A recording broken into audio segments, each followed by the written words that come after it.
Clay hincó una rodilla en el suelo y utilizó la mano en la que no llevaba la carpeta.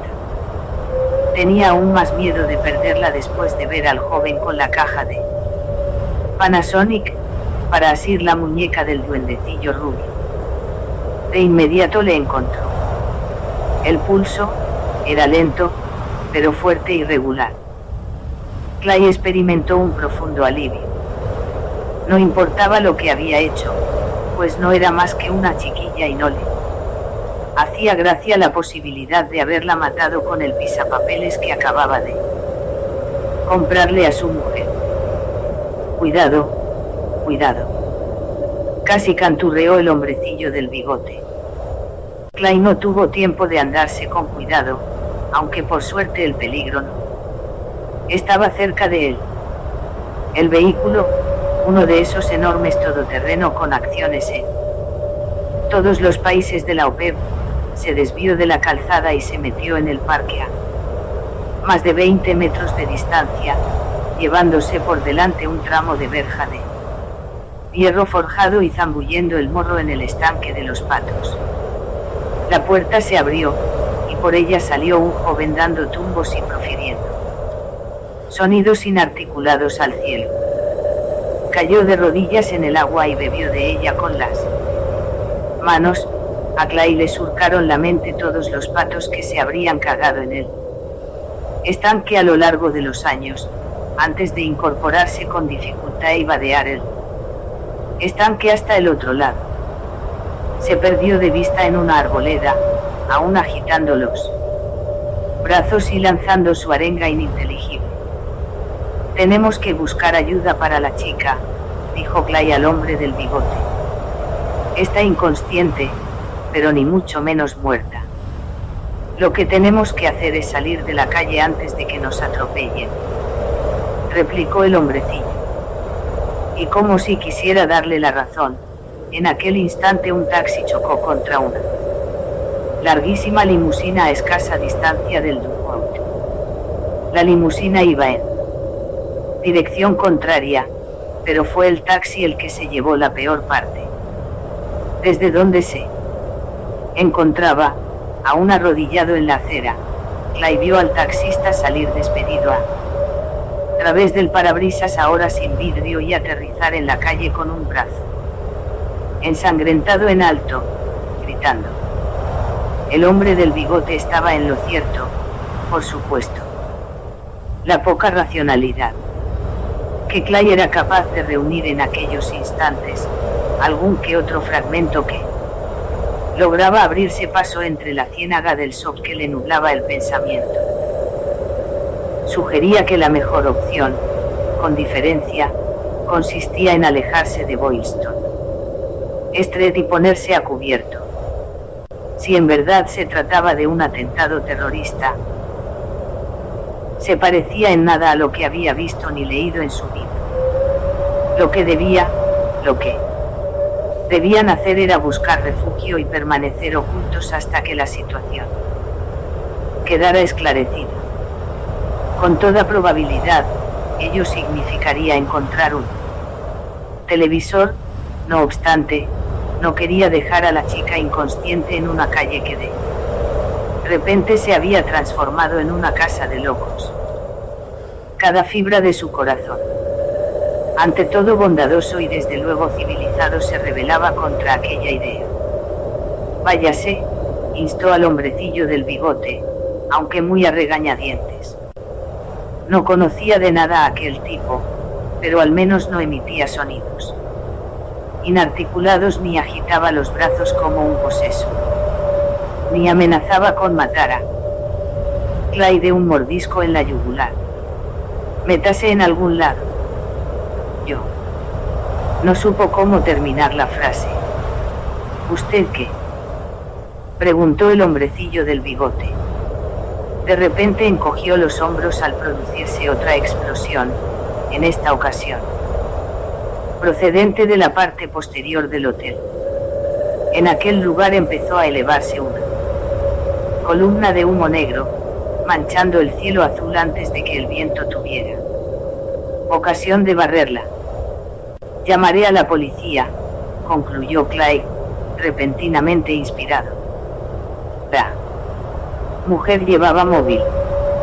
Señaló con el pulgar a la mujer traje chaqueta, muerta en medio de un charco de su propia sangre. Estaba hablando justo antes de que, bueno, ya sabe, justo antes de que las cosas se pusieran. Volvió a dejar la frase sin terminar mientras intentaba reconstruir mentalmente lo que había sucedido justo antes de que las cosas se pusieran feas. Y se encontró paseando la mirada entre la mujer muerta, la muchacha inconsciente y los fragmentos del móvil color verde menta.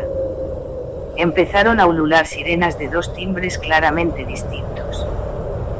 Clay suponía que un grupo pertenecía a los coches patrulla, mientras que el otro era de los bomberos. Suponía que la gente que vivía en la ciudad distinguía ambos sonidos. Pero él no, porque vivía en Kent on Men, y deseaba con todas sus fuerzas estar allí en aquellos momentos. Lo que había sucedido justo antes de que las cosas se pusieran feas era que la mujer traje chaqueta había llamado a su amiga Maddie para contarle que había ido a la peluquería, y que un amigo del duendecillo rubio la había llamado. El duendecillo moreno había escuchado la conversación, y justo después los tres habían enloquecido. No estás pensando. Desde el este, a su espalda, llegó el estruendo de la mayor explosión ocurrida. Hasta entonces, un aterrador sonido parecido a un disparo de escopeta. Clay se incorporó de un salto, intercambió una mirada angustiada con el hombrecillo del traje de tweed y luego ambos se volvieron hacia Chinatown y la zona norte de Boston. No alcanzaban a ver lo que había explotado, pero ahora una columna de humo mucho más grande y oscura ascendía en el horizonte por encima de los edificios. Mientras contemplaban el humo, un coche patrulla de la policía de Boston y un camión de bomberos con escalera pararon delante del Four Seasons.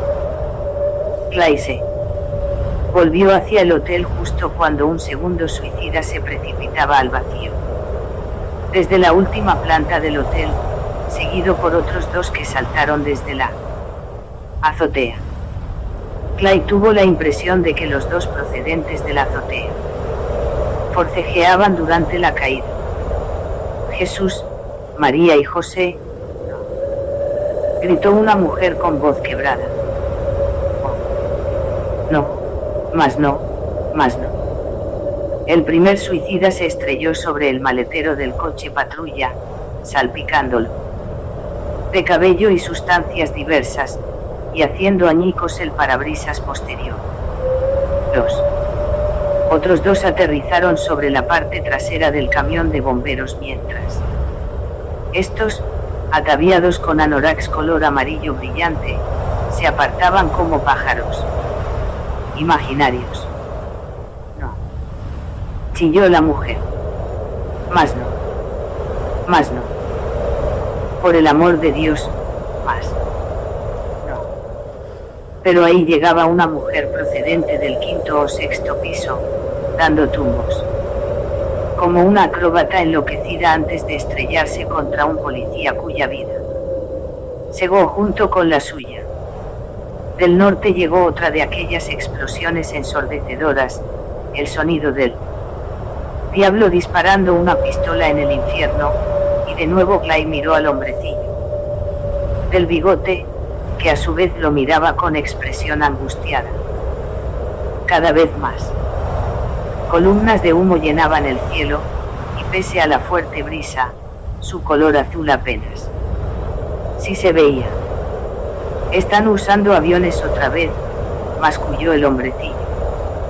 Esos hijos de puta están usando aviones otra vez.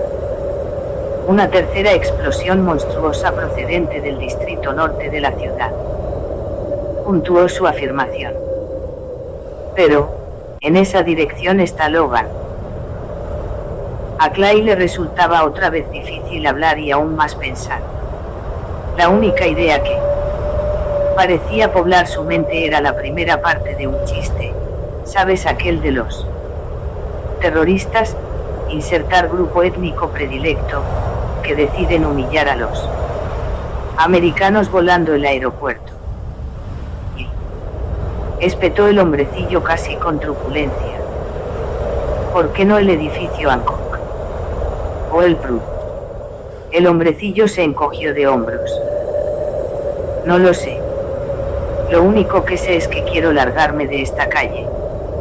Como si pretendieran recalcar sus palabras, media docena de jóvenes pasó corriendo junto a ellos. Boston era una ciudad de jóvenes, había advertido Clay, a causa de todas sus universidades. Aquellos 6, 3 hombres y 3 mujeres, al menos no iban cargados con material robado y desde luego no se reían. Mientras corrían, uno de los jóvenes sacó un móvil y se lo llevó al oído. Clay miró al otro lado de la calle y vio un segundo coche patrulla detenerse detrás del primero. Ya no hacía falta que utilizara el móvil de la mujer traje chaqueta, de lo cual se alegraba, porque había llegado a la conclusión de que no le apetecía demasiado. Podía limitarse a cruzar la calle para hablar con ellos. Aunque por otro lado no sabía si se atrevería a cruzar Boylston Street dadas las circunstancias. Y aun cuando la cruzara, regresarían los agentes con él para echar un vistazo a una chica inconsciente cuando tenían la acera delante del hotel, llena de bajas. En aquel momento, los bomberos empezaron de nuevo a subirse al camión. Por lo visto se dirigían a otra parte. El aeropuerto de Logan, con toda probabilidad. Oh, Dios mío, cuidado con ese, masculló el hombrecillo del bigote en voz baja y tensa. Clay estaba mirando hacia el oeste por Boylston Street, de nuevo hacia el centro de la ciudad, de donde había venido cuando su objetivo principal en la vida era localizar a Sharon por teléfono, sabiendo incluso lo que le diría. Buenas noticias, cariño. Pase lo que pase entre nosotros, al niño nunca le faltarán zapatos. Le había parecido una frase ligera y graciosa, como en los viejos tiempos. Pero la situación no resultaba graciosa en absoluto. Hacia ellos se dirigía, no corriendo sino caminando a grandes zancadas, un hombre de unos 50 años, ataviado con traje y los restos de una camisa y una corbata.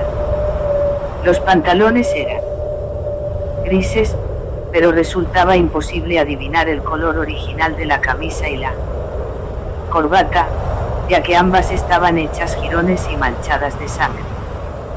En la mano derecha aferraba lo que parecía un cuchillo de carnicero con una hoja de unos 40 centímetros. Clay creía haber visto aquel cuchillo en el escaparate de una tienda llamada Soul Kitchen durante el paseo después de la reunión en el Hotel Copley Square. La hilera de cuchillos en el escaparate, acero sueco, proclamaba la tarjetita grabada situada ante ellos, relucía a la ingeniosa luz de los focos ocultos, pero aquella hoja en particular había trabajado mucho, en el mal sentido de la palabra, desde su liberación, y ahora aparecía opaca por la sangre. El hombre de la camisa desgarrada blandió el cuchillo a medida que se acercaba a ellos con su andar rápido, y la hoja describía pequeños arcos en el aire. El hombre se desvió del patrón una sola vez para cortarse a sí mismo. Una mancha de sangre fresca floreció en la pechera de la camisa destrozada, mientras los restos de la corbata revoloteaban. El hombre siguió acortando distancias sin dejar de sermonearlos como un predicador de 3 al cuarto en una lengua que hubiera aprendido en un momento de revelación divina. Eyela, gritó. Eyela y el Zabapayana. Ababala por. ¿Qué? Abunaloocoy. Kazala. Kazayakan. Fie. Si fie. Se llevó el cuchillo junto a la cadera derecha antes de levantar el brazo. Y Clay, cuyo sentido de la vista estaba quizá desarrollado en exceso, previó al instante el movimiento siguiente. El ataque brutal que se produciría sin que el hombre detuviera su marcha demencial hacia ninguna parte bajo el sol de aquella tarde de octubre. Cuidado, chilló el hombrecillo del bigote. Pero quien no tenía cuidado era él, el hombrecillo del bigote. El hombrecillo del bigote, la primera persona normal con quien Clay Riddle había hablado desde que diera comienzo a aquella locura, quien de hecho había hablado con él, cual sin duda había requerido una medida considerable de valentía, dadas las circunstancias. Estaba petrificado, los ojos muy abiertos y magnificados aún más por los cristales de sus gafas con montura dorada. Iba el loco a por el porqué de los dos. El hombrecillo del bigote era el más menudo y parecía una presa más fácil. En tal caso, el señor Galimatías quizá no estaba del todo loco a fin de cuentas, y de repente Clay sintió furia además de miedo, una furia como si estuviera mirando el patio de una escuela y acabara de ver al típico matón a punto de machacar a un niño más pequeño y débil. Cuidado, repitió el hombrecillo del bigote casi en un aullido. Sin embargo, siguió sin moverse mientras la muerte avanzaba hacia él, la muerte liberada de una tienda llamada Soul Kitchen, donde sin duda aceptaban Visa y Mastercard, así como talones si iban acompañados de la correspondiente tarjeta bancaria. Sin detenerse a pensar, Clay cogió las 2 asas de la carpeta de dibujo y la interpuso entre el cuchillo y su nuevo amigo enfundado en un traje de tweed. La hoja atravesó la carpeta con un sonido hueco, pero la punta se detuvo a unos 10 centímetros del vientre del hombrecillo. Finalmente, el hombrecillo volvió en sí. Se hizo a un lado de un salto y echó a correr hacia el parque pidiendo ayuda a voz en cuello. El hombre de la camisa y la corbata desgarradas, que tenía las mejillas carnosas y el cuello ya algo grueso, como si su ecuación personal de buena comida y ejercicio físico hubiera dejado de funcionar un par de años atrás. Interrumpió en seco su arenga absurda, y en su rostro se pintó una expresión de perplejidad vacua que no era de sorpresa ni de asombro. Por su parte, Clay se sentía embargado por una terrible indignación. El cuchillo había echado a perder todas sus imágenes de caminante oscuro. Siempre las llamaba imágenes, nunca ilustraciones ni dibujos, y tenía la sensación de que el sonido hueco bien podría haber sido el de la hoja al atravesar lo más hondo de su corazón. Era una estupidez habida cuenta de que tenía reproducciones de todas ellas, incluyendo los 4 desplegables en color, pero eso carecía de importancia. La hoja de aquel chiflado había ensartado al hechicero John, así llamado en honor a su hijo, por supuesto, al mago Flack, a Frank y su legión, a Gene el soñoliento, a Sally la venenosa, a Lily Astolet, a la bruja azul y, como no, a Ray Damon, el mismísimo caminante oscuro. Sus criaturas fantásticas, que moraban en su imaginación a la espera de liberarlo del tedio de dar clase de arte en una docena de escuelas rurales de Maine, obligado a conducir miles de kilómetros al mes y vivir prácticamente en el coche. Casi le parecía haberlas oído gemir cuando la hoja sueca del loco las atravesó. En el lecho donde dormían el sueño de los inocentes. Furioso y ajeno al peligro que entrañaba el cuchillo, al menos por el momento, empujó al hombre de la camisa desgarrada hacia atrás, utilizando la carpeta a modo de escudo y más furioso aún al ver que se doblaba hasta formar una especie de V muy ancha en torno a la hoja del cuchillo. Blet, vociferó el lunático mientras intentaba retirar la hoja, pero esta estaba encallada entre las dos mitades de la carpeta. Blet Kidiamdo Eram. Kazala Babbala. Yo te daré a Babbala a Kazala, cabrón. Gritó Clay al tiempo que colocaba el pie izquierdo tras las piernas tambaleantes del loco. Más tarde se le ocurriría que el cuerpo sabe luchar cuando no le queda más remedio. Es un secreto que el cuerpo guarda, al igual que guarda el secreto de cómo correr, saltar un arroyo, echar un polvo o, probablemente, morir cuando no queda otra alternativa. Y en condiciones de tensión extrema se hace con el control y se limita a hacer lo que hay que hacer mientras el cerebro se aparta.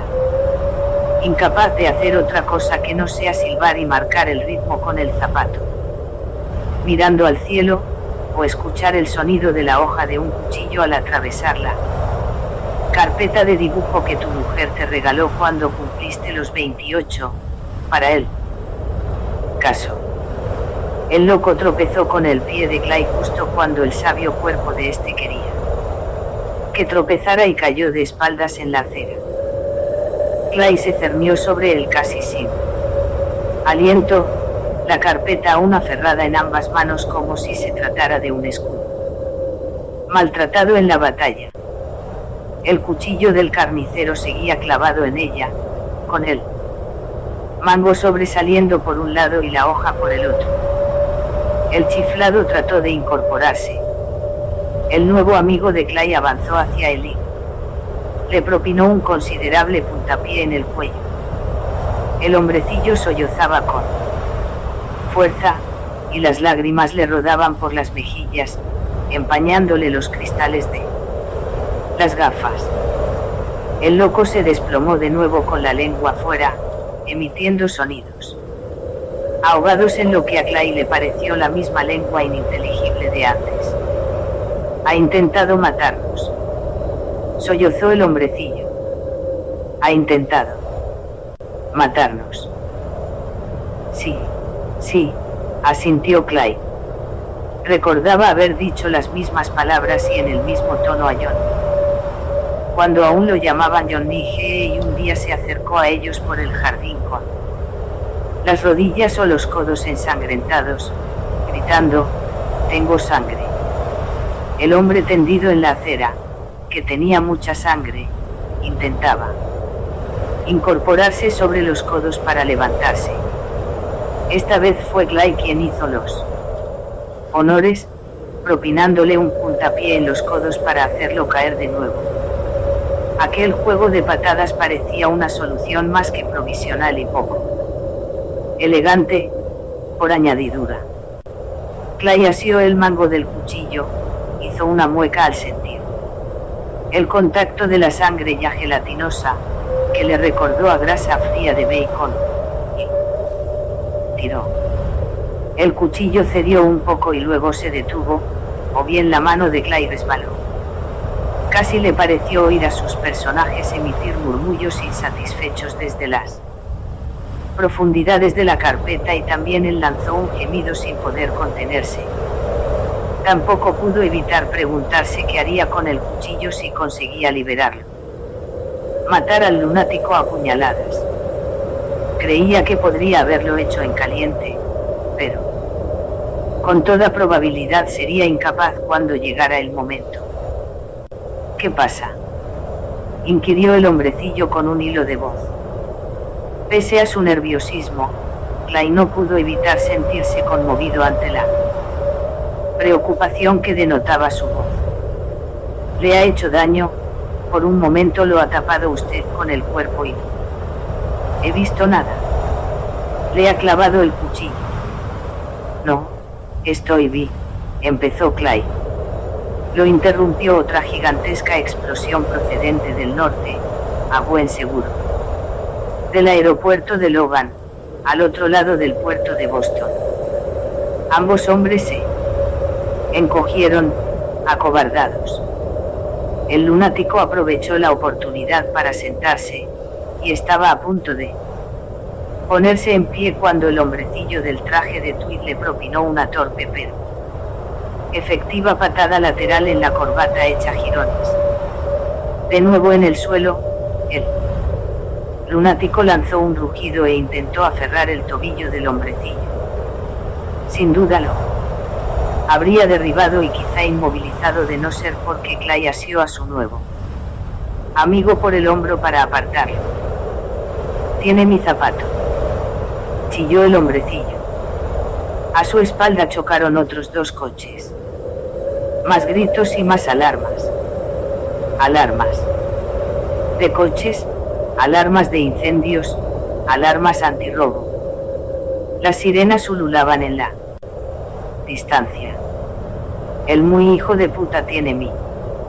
De repente había un policía junto a ellos, uno de los agentes que había acudido al otro lado de la calle, suponía Clay, y cuando apoyó una rodilla enfundada en el pantalón azul del uniforme para inclinarse sobre el lunático balbuceante, Clay experimentó algo parecido a una oleada de amor hacia él. «Tenga cuidado con él», le advirtió el hombrecillo con voz nerviosa. «Ya lo sé», lo atajó el policía. Clay advirtió que el agente había desenfundado el arma reglamentaria. Sabía si la había sacado después de arrodillarse o bien antes, estaba demasiado ocupado sintiendo gratitud para fijarse. El policía observó al lunático, se acercó aún más a él, casi como si se ofreciera. Tío, ¿cómo estás?», murmuró. «O sea, ¿cómo te va, tío?». De repente, el lunático se incorporó y rodeó el cuello del agente con las manos. Ni corto ni perezoso, el policía le oprimió el cañón de la pistola contra la sien y apretó el gatillo. Un potente chorro de sangre empapó el cabello canoso que cubría el lado opuesto de la cabeza del chiflado, que se desplomó sobre la acera con ambos brazos extendidos en ademán melodramático, como si dijera: «Mira, mamá, estoy muerto». Clay intercambió una mirada con el hombrecillo del bigote, y acto seguido ambos se volvieron hacia el policía, que había enfundado de nuevo el arma y se estaba sacando un estuche de cuero del bolsillo de la pechera. Clay se alegró al comprobar que le temblaba un poco la mano. El policía le daba miedo ahora, pero aún le habría dado más miedo si no le hubiera temblado el pulso. Y lo que acababa de ocurrir no era un episodio aislado.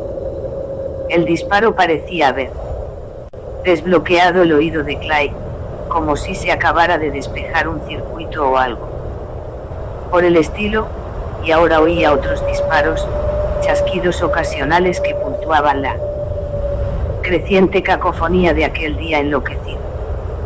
El policía sacó una tarjeta, a Clay le pareció una tarjeta de visita, del estuche, y volvió a guardarse el estuche en el bolsillo.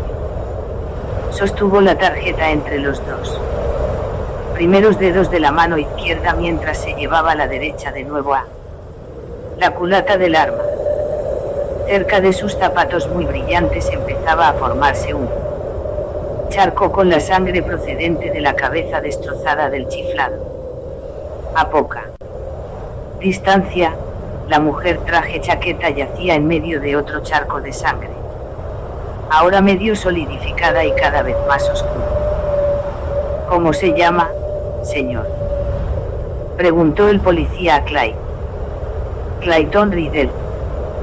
¿Puede decirme cómo se llama el presidente? Clyde se lo dijo. ¿Puede decirme qué día es hoy, señor? 1 de octubre. ¿Sabe qué está? El policía se volvió hacia el hombrecillo del bigote. Su nombre, por favor. Me llamo Thomas McCord, 140 Salem Street, Malden. Soy. ¿Puede decirme el nombre del adversario del presidente en la última campaña electoral? Tom McCord se lo dijo. ¿Con quién está casado Brad Pitt? McCord alzó los brazos. ¿Y yo qué sé? Con una estrella de cine, creo. Muy bien, lo atajó el policía al tiempo que alargaba la tarjeta a Clyde. Soy el agente Ulrich Aslan. Aquí tiene mi tarjeta, es posible que los llamen para testificar acerca de lo que acaba de suceder aquí, caballeros. Lo que ha pasado es que ustedes necesitaban ayuda, yo he sido atacado y he reaccionado. En consecuencia, usted quería matarlo, constató Clyde. Sí, señor, estamos acabando con el sufrimiento de todos los que podemos lo más rápidamente posible, convino el agente Aslan. Y si declara ante un tribunal o una comisión de investigación que he dicho esto, lo negaré. Pero no nos queda otra alternativa. Esta gente está por todas partes. Algunos se limitan a suicidarse, pero muchos de ellos atacan. El agente vaciló un instante antes de proseguir. A juzgar por lo que estamos viendo, todos los demás atacan. Como confirmación de sus palabras, se oyó otro disparo procedente de la acera de enfrente, seguido de una pausa y otros 3 disparos en rápida sucesión. Desde el frontal sombreado del Hotel Four Seasons, ahora convertido en un amasijo de vidrios rotos, cuerpos rotos, vehículos destrozados y sangre derramada.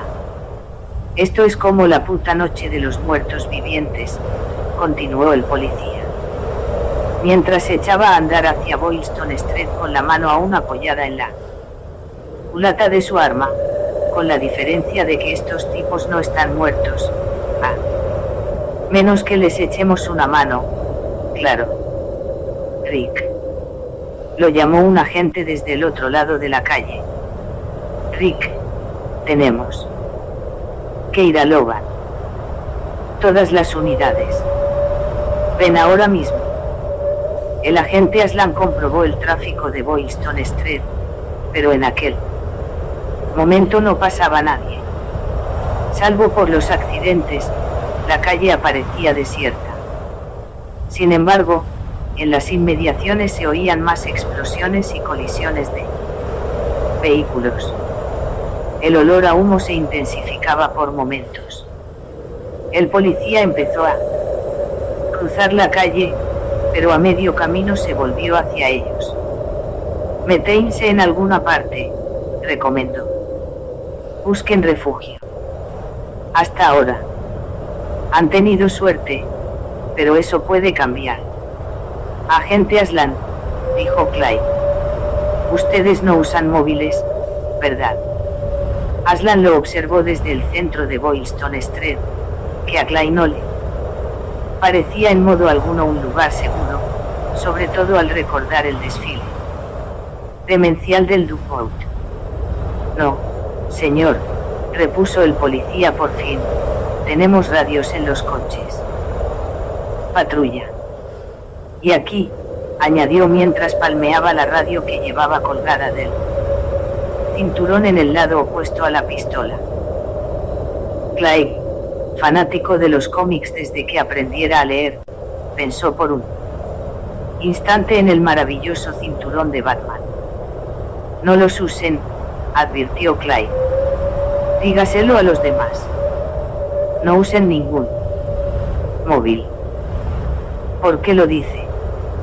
Porque ellas, Clyde señaló a la mujer muerta y a la muchacha inconsciente, estaban hablando por el móvil justo antes de enloquecer. Y apuesto lo que sea aquel tipo del cuchillo. Rick, insistió el compañero del agente Aslan desde el otro lado de la calle. Date prisa, joder. Busquen refugio, les repitió el policía antes de terminar de cruzar la calle. A Clyde le habría gustado reiterar la advertencia sobre los teléfonos móviles. Pero de momento se conformaba con ver que el agente estaba fuera de peligro. Aunque, por otro lado, no creía que nadie en Boston estuviera fuera de peligro. Aquella tarde,